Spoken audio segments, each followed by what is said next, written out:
Welcome to Stroke Warrior Radio's MS Disrupted with Kathy Tester. Hey, Kathy, how are you? I am great. How are you? Doing fabulous, I think. I'm, I'm your host today for Stroke Warrior Radio.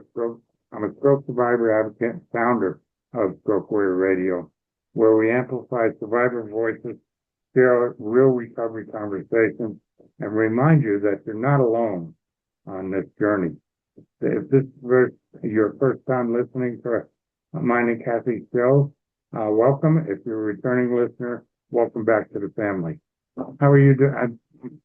Let's remind everybody about your background real quick. Sure. You're doing I was diagnosed with multiple sclerosis and rheumatoid arthritis about the same time. Rheumatoid came first for me, so I was stubborn, didn't really think anything about it. I was very young and thought, "Oh, that's for old people, won't worry about it." Then MS came, of course, stubborn about that. Didn't want to think about that either. Kept telling them, "No, no, I have Raynaud's. I just have no circulation in my fingers and toes, so we'll worry about that later." Then had to take it serious. I lost my eyesight in my right eye and thought, well, maybe it's just a retina thing, and went to the ophthalmologist and found out years later that usually an ophthalmologist is it's common that they do diagnose multiple sclerosis. So had optic neuritis, which is swelling of the optic nerve. And I am one of those rare people that I never got my eyesight back in my right eye. So it's just, like I say, nobody ever asked me to be the designated driver ever. I don't know why. Um, so I don't have that back. It's just an ornament. It's just a pretty blue ornament. It doesn't, I can't see. But and I then, didn't know that. about years, 10 years ago, I was diagnosed with epilepsy. And I was like, okay, that's enough. I think I can plenty feel a lot of the autoimmune diseases. I don't need to have more. So I had a large gym that I owned and loved it, but felt a big void because I was doing lots of certifications and was loving working with my autoimmune clients and didn't have the opportunity, didn't have enough time.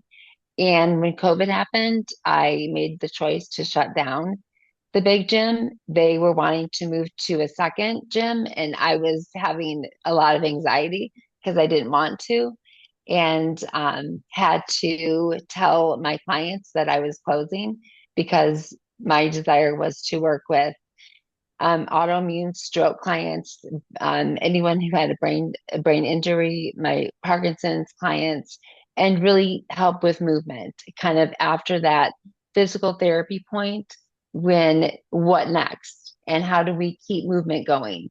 And that was just a very important part of my heart and my desire that I wanted to continue that. So that's my passion. I love that, and that's why I really wanted to do these shows with you, is because you took an occupation and turned it into an advocacy. I Yeah. I I knew nothing about radio, podcasting, anything, and I took that on to share my advocacy. So let's talk about advocacy and finding your voice today a little bit. Um, I what advocacy really means, I think, in my particular case, is once I found other stroke survivors, I my recovery started to become better, and I realized that that community of working with other survivors or other injury, TBI, whatever, um, made my recovery better. So, and part of my early recovery, I was so damn angry, because the first ambulance driver left me all kinds of lousy therapy and all kinds of stuff. So I was angry for a long time. So I think once I met those other survivors, I realized that I had to share my anger and what I learned from it. So um, that's my definition. I had to Yeah. give it away in order to get Yeah. it. you know? And that's so true. And it's so honest to say because a lot of us are so angry, with that diagnosis. And some of us take it better than others. Some of us are in denial. Some people just take it so sweet. And I'm like, wow, that's not me. I was pissed. I was like I would run and say, I'm gonna go run. And my family would be like, oh, okay. And they'd know that probably they'd have to pick me up at some point because I was damn determined. I was running that disease out. But I just was mad. I was mad. I was just full of piss and vinegar. Yeah, yeah, exactly. Would But have been a great pair back then. yeah, Just, probably. I mean, we would uh, have whined a whole lot. We got some yeah, peas and went for it. You know, but it became important because every time I talk to another survivor, I learn something. Every time I do these interviews, I learn something new. yeah. Um, and hopefully I've taught somebody something new too. I mean, Oh, absolutely. I think we're having some success with our shows and my other shows, Yeah, and I know you are with your stuff. So I mean, yeah, and and it starts out slowly, how you advocate, but it's yeah, something that I don't know. It's just something that I think the community should. I hate to put on people, but it's something that these communities can create to make recoveries better. You know. yeah. And I love that question too is, especially this month. And I had said something, I put out, a reel and YouTube like short about that because I think that there's a panic, March is stroke awareness and MS awareness. And there's this panic if you're in the community and you have like your show and I've got my podcast and you're really into the community. Like, okay, we've got to put this on and do this and do this. And, I've got my women's support group and I've got a lot I've got a lot of newly diagnosed, chronic illness. And so like, oh, what do I do? What am I supposed to do? And it's like, calm down. It's okay. Start slow. Just, maybe do your first post. Maybe your awareness, maybe your time to just spread awareness is speaking to someone you've never told yet. Just start slow. And, some people start with the full of energy and they're ready to go. And I've seen some people just go. And I've got one girl that's doing movement and she's teaching movement and she's going to do this huge thing in March and she's just Spitfire and she's doing stuff in Atlanta and I'll send it to you and she's just going for it.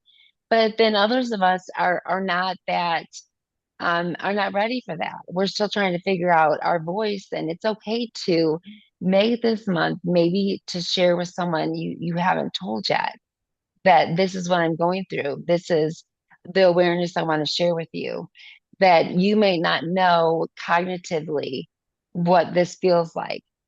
And they Yeah, may still not know, but at least you gave them the opportunity. You shared it. This is what I'm going through um, when my concern when I'm going to go out in public. This is how I feel. It's not that I don't want to see you.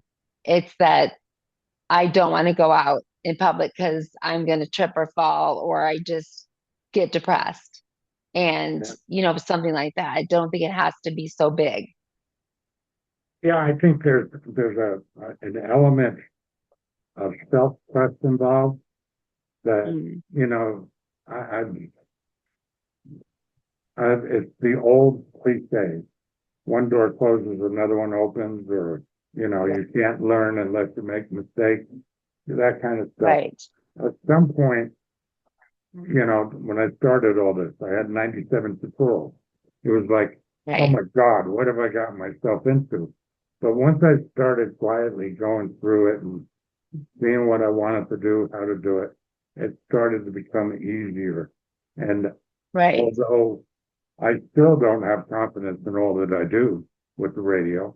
But I still have some trust that it's going to work. You know, Yeah. there's a higher power out there that's guiding me. There's my recovery that's guiding me. I mean, there's an element, that element of self-trust is also an element of self-doubt, I think. Right.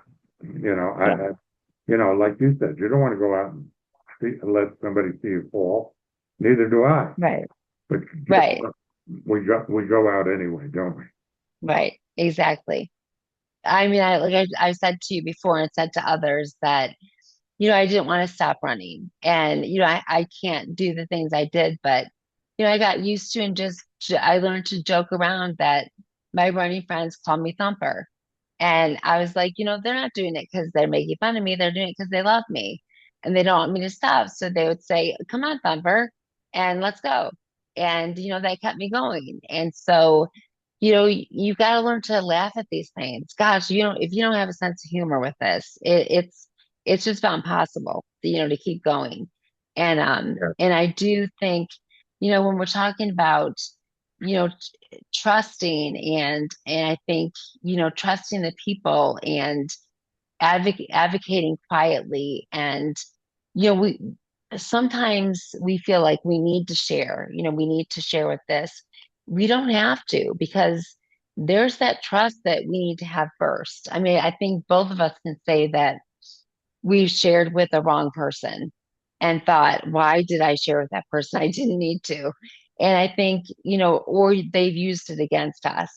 As I know for myself, they've used my cognitive issues as a, how would I say, as a um something as a, I'm trying to think of the word, my cognitive issues right now, as Yeah. something, as a, just something to use against me, as something hurtful, not as something to be helpful. But and so you have to be really cautious who you share the things that you're struggling with, because some people, are not kind, and some people will use the things that you're struggling with as something against you. And so it's okay that you don't share with everybody. You don't need to. It's our choice who we share. And so I I think that's important. totally agree. I mean, people make the assumption that um, they use those faults. They think that we're intellectually damaged, but we're not. Our Right. intellect is still there, you Right. know. And we have to learn. I know I did, who I share that information with from an Right. intellectual standpoint. You know, Right. it may be a friend of mine. It may be somebody that I want to be friends with or something. But sometimes you just gotta say, yeah, not this one, not this one. Yeah. Because Yeah. unfortunately, human nature is human nature. And some people use your fault, quote unquote, against you, Right. but it's not a fault. It's part of the damage or symptom of what your condition is, like MS. I would say Stroke. I see that more in the stroke community than in the MS community. That there's more of a judgment that it's not all together anymore. And that's very frustrating for me as someone who works with you, because I'm like, wow, you have no idea. You have no idea what this person did and how they teach me. And, my issues might be cognitive, and I may be able to move around like a monkey. I may be able to climb and do a bunch of stuff, but cognitive, are some of my issues. And I'm working with somebody that was a major engineer, and that's not gone. Yeah, And he can still help me, write a paper that I can't do. And so don't you think just because he can't move correctly or speak correctly that stuff's gone. Don't you judge that person can no longer be useful in ways because they're in a wheelchair because they can't speak correctly. And I think that is judged harshly. And I think that makes the person with the stroke or with that brain injury feel like then they don't want to share because why? They already think I'm stupid. Well, and that's why we're talking about advocacy, because that's when it becomes so darn important that we've learned that lesson, that our intellect is not gone. We have to share Right. that with other people. And Yeah. if you're a survivor of any kind of condition, you have to share it with other people so that they don't have to go through it. And in Yeah. turn, you're going to learn something from it. Yeah. So as a teacher and as a trainer and as someone who works with stroke survivors, I can tell you right now, if you make that judgment, you are missing a lot because I have learned a lot from you guys. And so don't make that judgment call because you'll miss a lot. So advocating again for me, advocating for you guys is something that I gladly do because it is something that again you miss so much. So how advocating quietly is, I think, allowing those helping each other advocate for each other. Sometimes we need to do that. Sometimes we need to advocate for, like you're advocating for MS right now, for MS awareness, and I advocate for stroke. So we advocate for each other. And that is what I love about our communities. And I said that last week about MS community is that I love that if something is wrong and I can't call someone that I love because they're not going to get the pain I'm in, I can call someone in my MS community and say, I am hurting so much. My legs are killing me and I don't know why they won't stop. And Yeah. they get it and they'll, pray with me or they'll just, be with me in that time. And so I think that that's a great community to have. And I think that community and the advocacy generates incredible lessons, lessons in resilience, lessons, Hmm. spiritual lessons. Some Yeah. people may find God, some people may not, but you know, I believe in it. So it Yeah. helps me through my, and those are that's the purpose of advocacy, Yeah. I think. Yeah. It's For to sure. share those lessons we've learned of resilience, anger Yeah. management, patience, all of those things that we lost during our early recovery. Yeah. Yeah, for sure.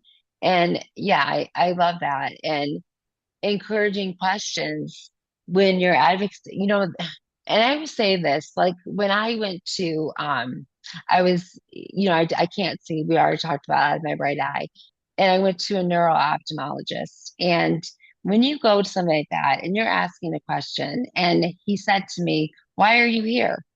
And I was like, "What?" To see my neuro so I can see. I was told that you could help me. And they say to you and they make you feel stupid, get out because we don't deserve that. We have enough going on. So if you were at a doctor, if you were at somewhere and you we need to ask those questions. And sometimes we're afraid to ask them. But the only dumb question is the question that we don't ask. That's we don't ask dumb questions. And if someone makes you feel like you've asked a dumb question, if a doctor or someone makes you feel that, get out. You're not in the right spot. You need to feel that you're seen. And I always say that if you feel like you're not supported, get in a support group. And they're all over. They're on meetup groups. If you don't know what that is, they're on Facebook. You can look up meetup group. You can find them on social media everywhere. You can find them on Facebook. You can find them. And if you find them and they're negative, go to the next one. Don't stay in that one. I know that I lead a women's one for chronic illness, and there's so many. So that I always say, what would you say, Ralph? What's your advice? Oh, I definitely agree with the support group. It's funny that one of the things that took me years to learn, and I'm 10 and a half years post-stroke, It took me probably 6 years to learn that I'm captain of my own team. I can fire my doctors. So many, unfortunately, in my opinion, and it's pretty harsh, but unfortunately, I think people put doctors or the medical professions on a pedestal, and they're not necessarily there. They don't. If we put them on a pedestal, they're going to fall farther than we expected. Yeah. So Yeah. I mean, there's a They're lesson not learned. gods. Yeah, exactly. We don't have to accept the doctor they refer. You know, Right. if my PCP recommends this speech language pathology, Right. and I've interviewed, which I do now, I interview my therapist, I check out their Yeah. facilities, that kind of stuff. If it doesn't fit, get the hell out, you know? Absolutely. 100%. 100%. And you are worth it. You are worth it. And even when you feel, here's the thing with stroke and MS, depression is a part of it. Yeah. It's not because something went bad with you. Depression is a part of it. So you don't need to feel bad for one more thing. So advocacy, and don't feel bad because you went to the doctors, you advocated for yourself, and you're feeling now overwhelmed. What I always say is do some seated cardio because you can't get that dopamine up because you can't be sad with you do some if you do some cardio. Put on your favorite music, do some seated cardio. My favorite stuff is do some, and I'll tell you about this machine after. But and go Michigan because we play Michigan State, which is a big thing. If you know, it's Hey, that's basketball, and if you a, know me, I love sports. So do some seated cardio. Put your timer on for 30 seconds. Do some seated cardio. Do some punches. Nothing makes you feel better than getting some dopamine. So this is called a myocycle.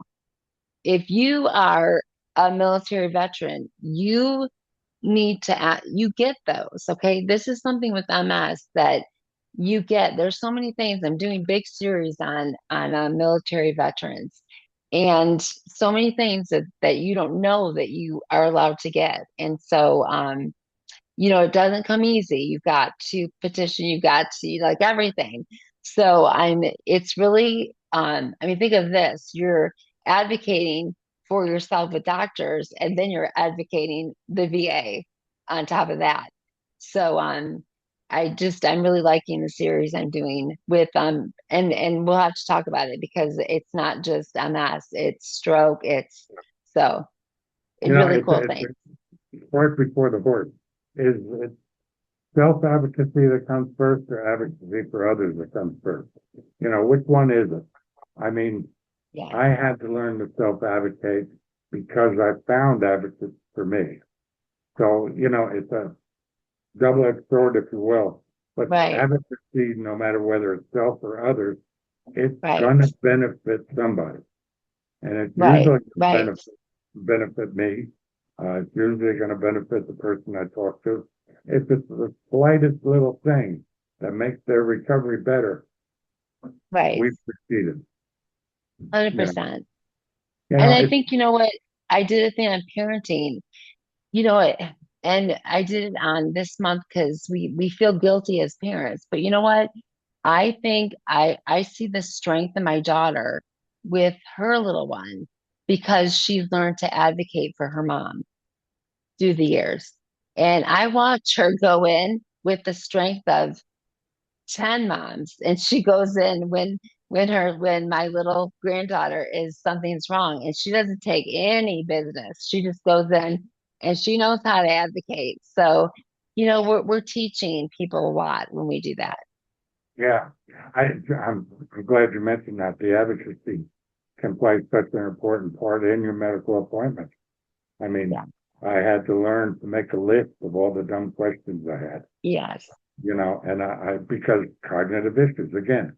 But if you think of it, I have a posted program on my app on my telephone. Yeah. If I think of a question, there's my doctor list. I put the question in. That Yeah. part of advocacy too is Yeah. any questions you have, any ideas you have, put it on that list. I mean, Yeah, uh, utilize your apps. yep, I use my memos. I asked the doctor, yep, can I use my memo so that I've got a recording of what we discussed so I can listen to it later because I'll forget in 30 seconds, maybe yeah. 20. So that's something that I do often. And I can't think of a doctor I've ever had that has said no. So Exactly. that's a Exactly. great thing. And if you did, you'd probably find another doctor, which is something I Yeah. do. If the doctor's not on the same page, I quit. And you don't And want that's to be there. self-advocacy again, you Yeah. know. Um, by doing that, your recovery becomes much better, and you may Right. help somebody else become much better. Absolutely. It's, you know, sometimes it became confrontational with doctors, you know, but Sure. um, it there's a way to do it. You know, it's funny with recovery. So much of it is the lessons we've learned. You know, by doing things wrong, and it's not necessarily wrong as long as you're trying. So, I mean, that those confrontations became learning experiences, so that next time I go in, I'm more assertive instead of passive aggressive. Right. Oh gosh, yes. Yeah.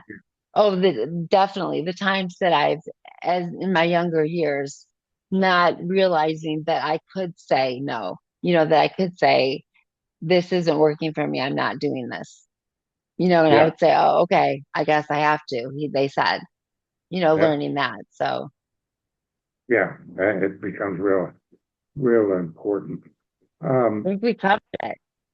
Pardon me? I think we covered it. Yeah, I think we have. Um, I do want to ask one final question. How do you encourage questions without guilt? I mean, again, we Ooh, put these that's a good people on one. pedestals. How do we get through the fact that, they're not better than me? I'm in charge, not them. How do we get through that? Asking questions to give me an example. Um, I don't like the fact that you sent me to this physical therapist. What? Aren't there other physical therapists I can use? And that took me 3 years to learn that there's neurophysical therapists. I was going to workers' comp physical therapist. That doesn't do a damn thing for stroke recovery. So I went found neurophysical therapist. But I had to fight with doctors, three different ones before I found the right doctor that Right. referred me to a neurophysical therapist. Um, I felt bad about it. There was some kind of guilt that got into those conversations with the first two doctors. But I learned on the third one, ah, you know, it's my recovery. I got to get over that guilt, I think. Right. You mean having to have those conversations and getting a little bit more assertive? Yeah, yeah. Yeah. It, And it, there is, and it, I find as a female and I know you're not a female, so yeah, you get immediately pardon my language, but you're a bitch. And so it is difficult. As a man, you're a man and you have the right to ask questions and to be more assertive. As a female, if we get even this much off being kind, we are a bitch. And so assertiveness, we have to be extremely careful. And so we either have to accept the role that we are a bitch, but that gets us in trouble because nobody's going to help us getting into appointments. Nobody's going to go the extra mile for us when our chart says bitch. Some of the nurses have bitch on charts. So it it is a difficult boundary because you want to be kind and assertive at the same time. So it is, it comes in, I would say it comes in wisdom and years and age. I think as a younger woman, I didn't know that as well. It came more assertive than kind. I would say I landed more on the assertive part. And as I've aged, I've learned to do it with more kindness. Yeah, and it's funny. I did take a course on that a while back, and that helped. So again, Yeah, self-advocacy, finding those things that work for right. you. Yeah. We're kind of getting towards our end here. What do you want listeners to remember about advocacy? I think that, we learn it in however we learn it as, I learned it in different ways. We have different paths.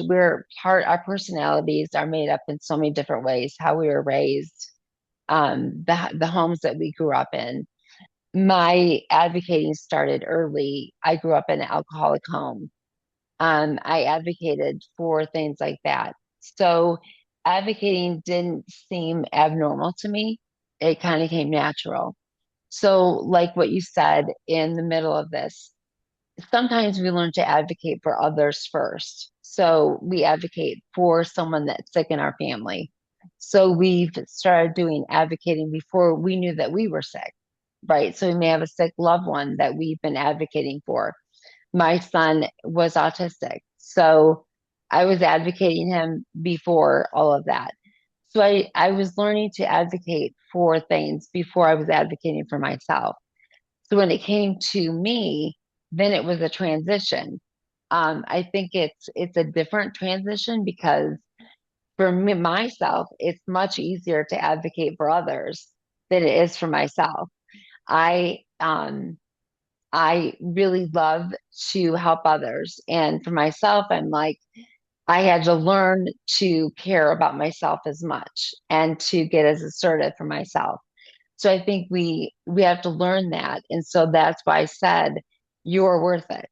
So remember that you're worth it, just like the loved ones that you advocated for. You're worth it as well. Definitely a learned experience, isn't it? Yeah. Well, thank you everyone for spending time with Kathy and I today. If today's conversation resonated, share it with someone who needs it. You can find me at strokewarriorradio.com and on social media at Stroke Warrior Radio. And you can find Kathy at MS Disrupted. Any place else? That's social media, right? Miss Disrupted or msdisrupted.com is the website, but it's being worked on, but you can still get to it. Okay, cool. But and of course, Until Move It next or time. Lose It is the podcast. Pardon me? Move It or Lose It is the podcast that you can get on. Oh, I like that. Yeah, I love those podcasts, by the way. Anyway, Thank you. until next time, remember, you are not alone. That's the wave. That's warriors achieving victories every day. Thank you, Kathy. Thank you.